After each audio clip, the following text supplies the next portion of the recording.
बाबा को पता चलो कि घर में लाला भयो है, तो सबसे पहले कार्य क्या किया?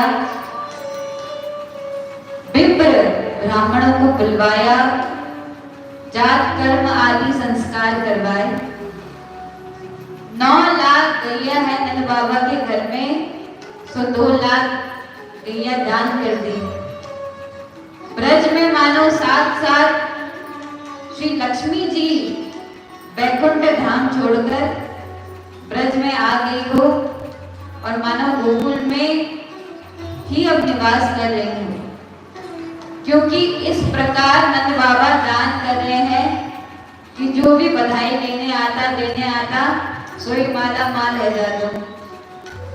एक एक व्यक्ति भाग भाग कर जाते, अलग अलग कक्ष बनते हैं, कहीं पे सोना, कहीं पे चांदी, कहीं पे मोती, अन्य प्रकार की वस्तु दान में दी जा रही है।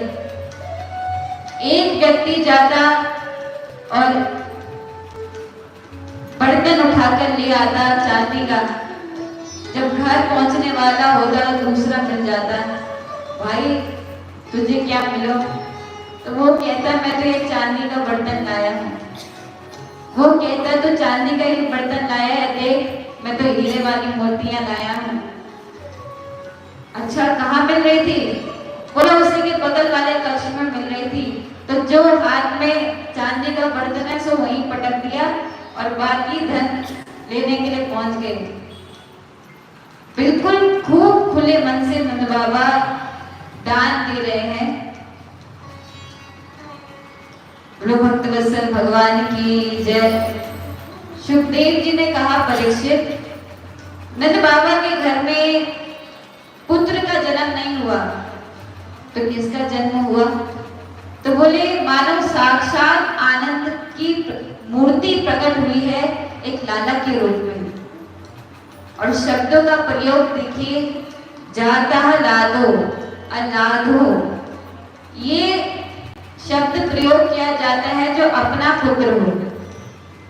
अपना जब पुत्र होगा तो उसके लिए कहेंगे अलाधो। परंतु हमने तो कल जाना कि नंद भवन में वसुदेव जी आए, अदला बदली करवा के गए, तो उस प्रकार से देखा जाए तो अलाधो नहीं आना चाहिए, कुछ और शब्द का प्रयोग होना चाहिए। परंतु सुखदेव जी कह रहे हैं परीक्षित, जो नंद को लाला है, कृष्ण कन्हैया लाल है, वो तो मानो नंद भगवान के ही पुत्र हैं। और जो नंद लाला है ना, वो कभी भी ब्रज को छोड़कर नहीं जाता।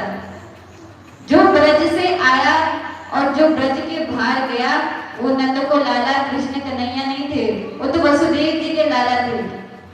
नंद बाबा का जो लाला है ठाकुर जी, वो कभी ब्रज को नहीं छोड़ते।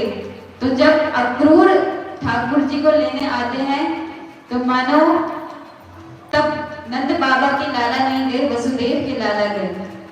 बोले भक्तवत्सल भगवान की जय। नंद महोत्सव बन रहा है कि उसी समय नंद बाबा को याद आ गया कि मैंने तो अभी तक टैक्स दिया ही नहीं। नंद बाबा ने बोला, अरे ब्रजवासी, अरे हम इतना उत्सव में बह गए कि भूल गए कि कंस को टैक्स देना है। नंद बाबा के पास खूब सारा धन, गौ इत्यादि है, सो ही कंस ने टैक्स लगा दिया।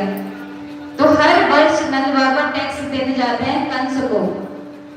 आज तिथि भी निकल गई टैक्स देने की।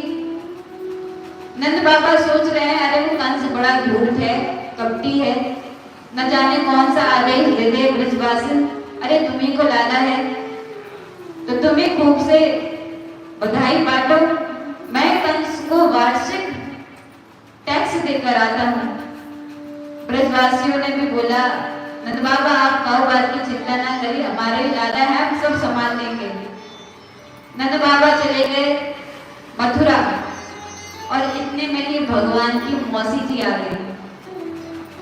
मौसी जी समझे आप भगवान की कौन है? पूतना।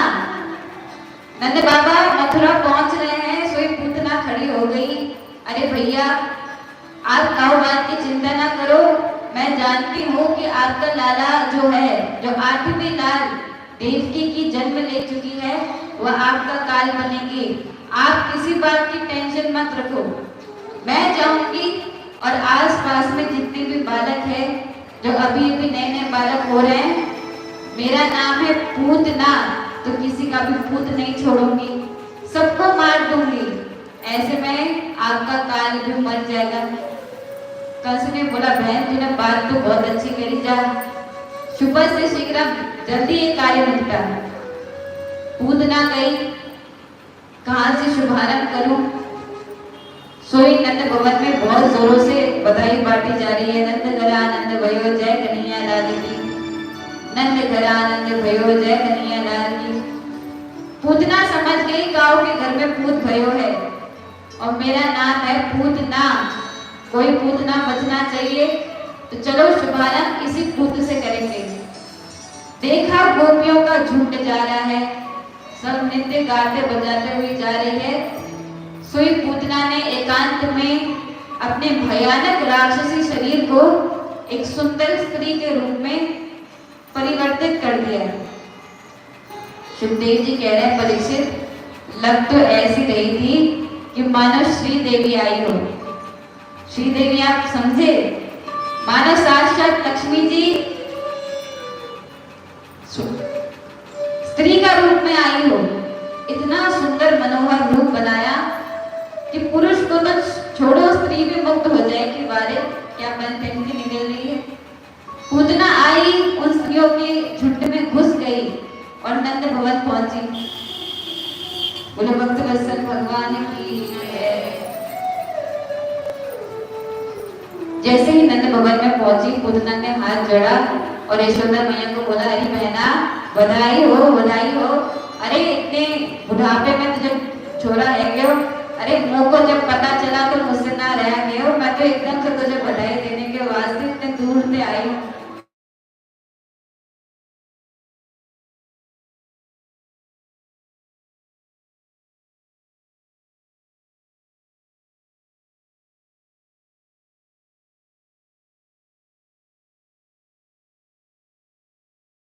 मेरी फुफेरी कहीं दूर की रिश्तेदार होगी। यशोदा मैया कौन है? यश दानी, जो हर किसी को यश दे रही है, हर किसी का मान रख रही है, वो है यशोदा मैया। मैया ने सोचा कोई बात नहीं, बाद में देखेंगे कौन सी बहन आई है।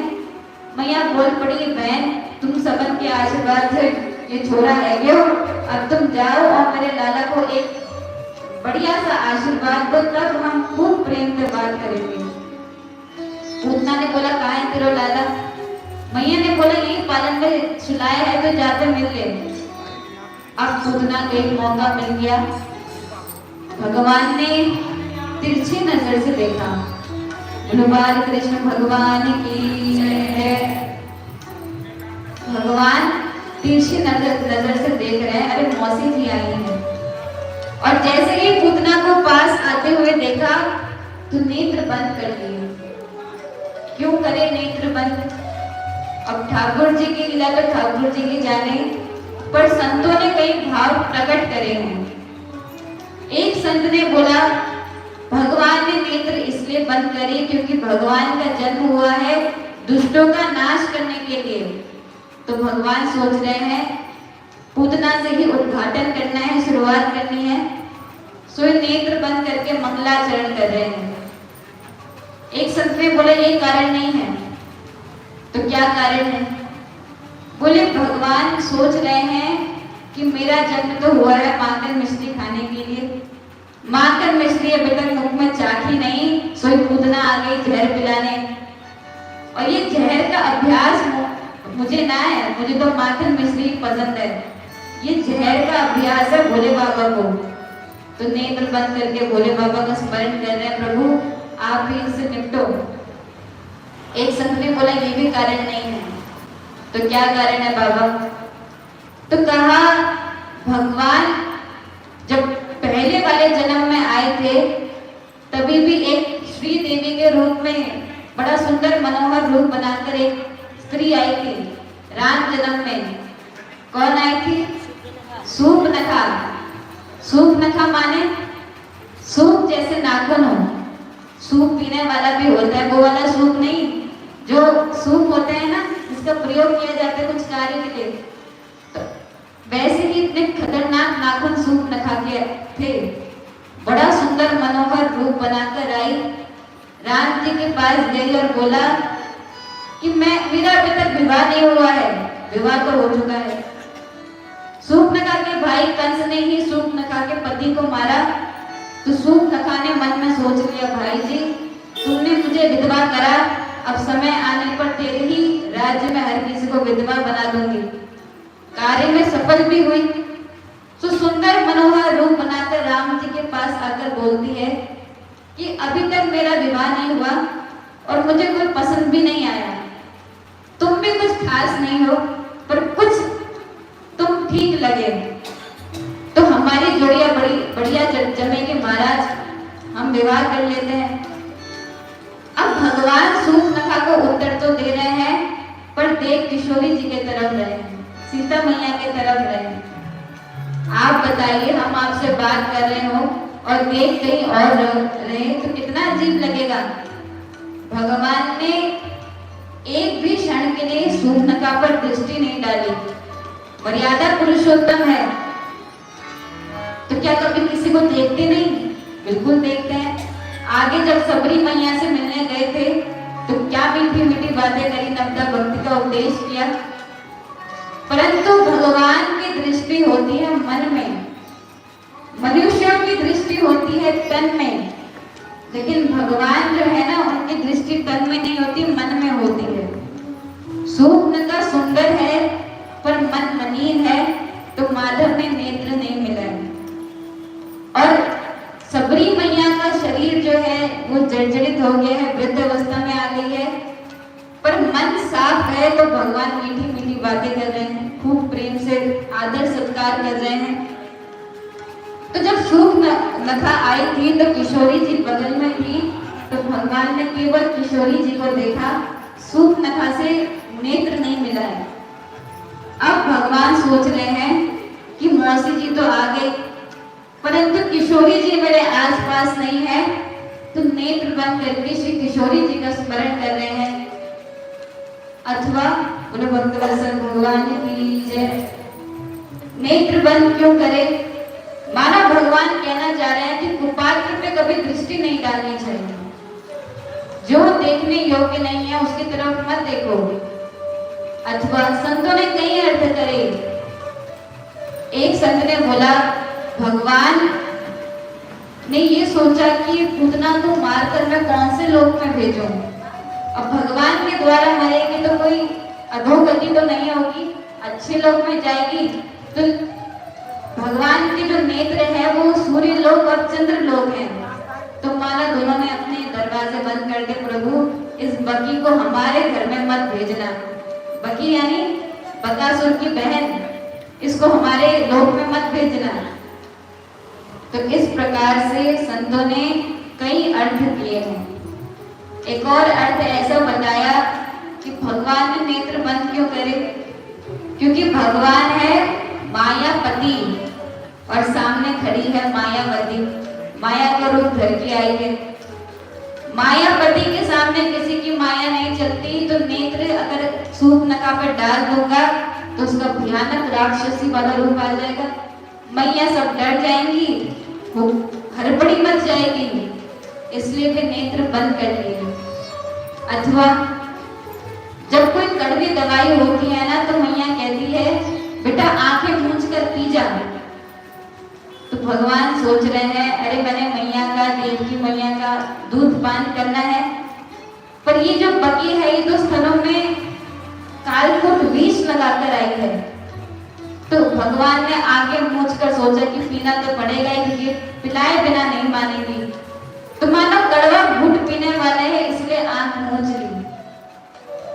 अथवा नेत्र से नेत्र मिल जाए तो चार हो जाते हैं, प्रेम उत्पन्न हो जाता है। भगवान सोच रहे हैं अगर नेत्र मिल गए तो कहीं इसको मेरे प्रति प्रेम ना आ जाए, तो मुझे मारेगी नहीं, मुझे मारेगी नहीं तो मैं भी इसको मार नहीं पाऊंगा।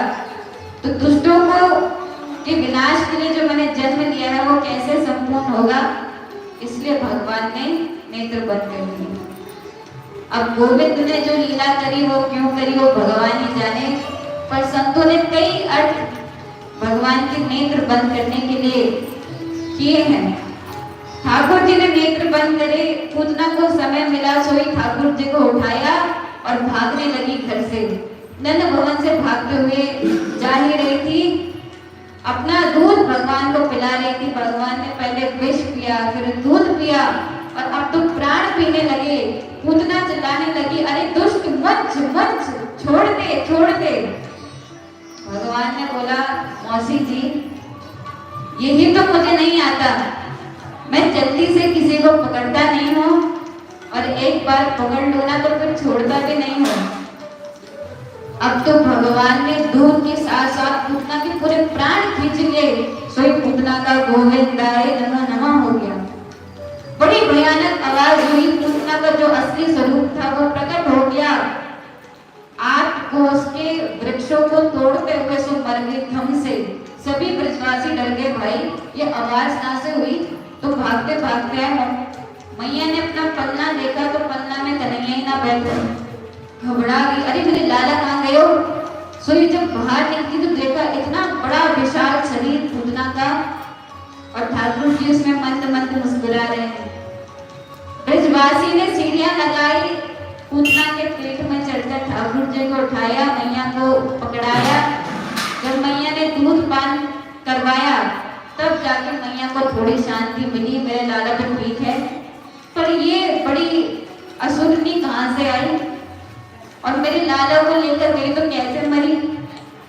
एक ब्रजवासी ने बोला, मैया मैं बताऊं ये कैसे मरी। मैया ने बोला, हाँ बताओ। तो बोला, मैया ये कन्हैया को लेकर भगी और सामने में पत्थर आके तो पैर अटक गया तो धम से गिर गई।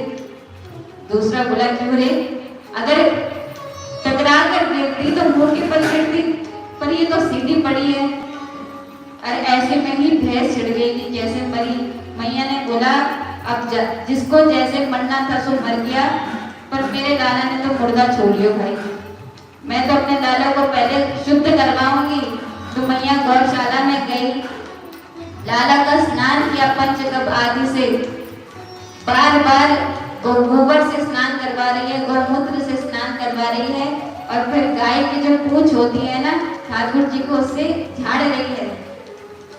गाय की पूंछ में बड़ी चमत्कार है, जो बच्चों को थोड़ी बहुत दिक्कतें हो जाती है, नजर आदि लग जाती है, तो गाय की पूंछ सर से लगाने के बाद हम बिल्कुल पवित्र हो जाते हैं। अब इतने में वसुदेव जी वापस घर पहुंचे, नंद भवन। नंद बाबा वापस नंद भवन पहुंचे। बोलो भक्तवत्सल भगवान की। जैसे ही नंद बाबा आए तो सभी ब्रजवासी बोले, अरे नंद बाबा गजब है गए, क्या हुआ भाई। तो बोले, बड़ी विशाल पूतना आई थी, हमारे लाला को लेके भागी, पर न जाने कैसे मर गई। वो तो भगवान का शुक्र है हमारा लाला बच गए। नंद बाबा ने बोला, मैं जानता हूँ ये कैसे मरी। कैसे मरी बाबा। नंद बाबा ने बोला, जब मैं मथुरा पहुंचा तो मुझे वसुदेव जी मेरे प्रिय मित्र मिले। तो उन्होंने मुझे कहा, अरे नंद बाबा तुम यहाँ मथुरा में क्या घूम रहे हो। अरे तुम्हारे घर में अभी भी लाला भयो है और मेरी ज्योतिष विद्या बता रही है कि तेरे घर में संकट आने वाला है, तू जल्दी से घर जा। वसुदेव जी जान रहे थे कि कंस ने पूतना को भेजा है, तो ज्योतिष का सहारा लेकर अपनी बात रख रहे थे। नंद बाबा ने सोचा, अरे वसुदेव कभी झूठ ना बोले, बाद में तो दम जरूर होगा। तो माला सटका सटका के मैं आता रहा, हे नारायण मेरी लाला की रक्षा करना, हे नारायण मेरे लाला की रक्षा करना। तो ये मेरी माला का चमत्कार है जो प्रभु ने मेरे छोरा की रक्षा करी है। ब्रजवासी ने बोला, लाला नंद बाबा गजब हो गए, अब हमें समझ आयो कि हमारा लाला कैसे बचो। तो इस प्रकार भगवान ने पूतना का उद्धार किया। अब ब्रजवासी ने बोला, बाबा पूतना तो मर गई, इतने बड़े शरीर का अब हम क्या करें, कैसे इसको ठिकाने लगाएं। नंद बाबा ने बोला, पूतना तो मरी, पर अपने मरने का अंतिम संस्कार का इंतजाम करके मरी। जो इतने सारे वृक्ष को साथ में लेकर गई है, यही इसके सर पे पटक दो, तो इसका अंतिम संस्कार हो जाएगा। पर शरीर बड़ा है, अगर एकदम अंतिम संस्कार ऐसे ही कर देंगे, अग्नि प्रज्वलित कर देंगे तो पूरा घर में आग लग सकती है। तो पहले हाथ पैर काट दिए, उसके बाद जब अग्नि पूतना को दी गई तो सुखदेव जी कह रहे इतनी सुंदर सुगंध आई कि पूरा नंद भवन महक गया, पूरा ब्रज महक गया। परीक्षित ने बोला ये बात मुझे समझ नहीं आई। अरे पूतना तो दुष्ट है, कोई अच्छी इंसान तो थी नहीं, और कार्य भी गलत करने आई थी, ठाकुर जी को मारने की इच्छा से आई, परंतु उसके शरीर से इतनी दिव्य सुगंध कैसे महकी? सुखदेव जी ने कहा परीक्षित तुम इस बात में संदेह कर रहे हो। अरे जिसका नाम लेने से व्यक्ति तर जाता है, अंत समय में किसी ने राम बोल दिया, कृष्ण बोल दिया, तो उसके सारे बंधन टूट जाते हैं और वो अपवर्ग को प्राप्त हो जाता है। उसी श्री कृष्ण को ये जो अपनी छाती से लगाकर मरा हो, तो क्या उसका शरीर नहीं महकेगा? क्या भगवान उस पर कृपा नहीं करेंगे? तो इसी प्रकार नंद भवन में आए दिन कुछ ना कुछ अवसर बनते। अब 1 महीना पश्चात ठाकुर जी को मैया ने पलना में लिटाया था, सोई लाला ने करवट बदल दी। बच्चे करवट नहीं बदल पाते, और जैसे ही मैया ने देखा लाला ने करवट बदलो है, सोई प्रसन्न है कि अरे मेरे लाला बड़ा हो गए, करवट बदलने लग गया। तो मैया ने बुलाया बिलौआ, उसने बोला मैया क्या बात की बताइए। मैया ने बोला पूरे गोकुल में सबको बता दो करवट बदलने को बिलौआ है। सोई नाई ने पूरे ब्रज में दुहाई लगा दी कि लाला ने करवट बदलो है। गोपियां दूर दूर से आई, यशोदा अरे बहन तुझे खूब खूब बधाई हो, लाला ने करवट बदलो है। पहली बार बच्चे की एक एक चेष्टाओं में माता बड़ी आनंदित होती है। अरे लाला ने करवट बदल दियो, बैठना सीख गयो, चलना शुरू कर दियो, पहली बार बोलना शुरू कर दियो। तो मैया भी बहुत प्रसन्न हुई, सभी मैया को बधाई दे रहे हैं, तो सब गाना बजाना शुरू करने लगी। मैया ने बोला अरे गाना मन गाओ, मेरे लाला सो रहे हैं, तुम्हारी हल्ला सुन के उठ जाएगा। तो एक गोपी बोली यशोदा अरे हम तेरा मुड़ा देखने थोड़ी आई है, बिल्लौआ तूने भेजा तो नाचेंगे गाएंगे तभी तो बधाई बांटेंगी। मैया ने बोला रुको मैं अभी इंतजाम करती हूँ। सोई ठाकुर जी को उठाया और एक सकट था उसके नीचे सुला दिया, उसमें कई मटकी आदि भी रखे हुए थे। मैया ठाकुर जी को एकांत में सुलाकर आ गई। कुछ ग्वालों को बोला, ग्वाल वालों को बोला सुनो जरा मेरे लाला पे नजर रखना, अगर चिल्लाएगा रोएगा तो मेरे पास में आना और यहीं पे आसपास खेलना। समझा बुझा कर आई, तब गोपियन को बोला गोपियन तुम खूब नाचो गाओ, मैंने अपने लाला को एकांत में सुला दिया। अब तो गोपियां गाने लगी, और क्या गा रही है? पलना में ललना झुलावे यशोदा मैया, पलना में ललना। आइए हम भी मैया को बधाई दें। बोले भाग्य बिहारी लाल की जय, श्रीमद् भागवत महापुराण की जय।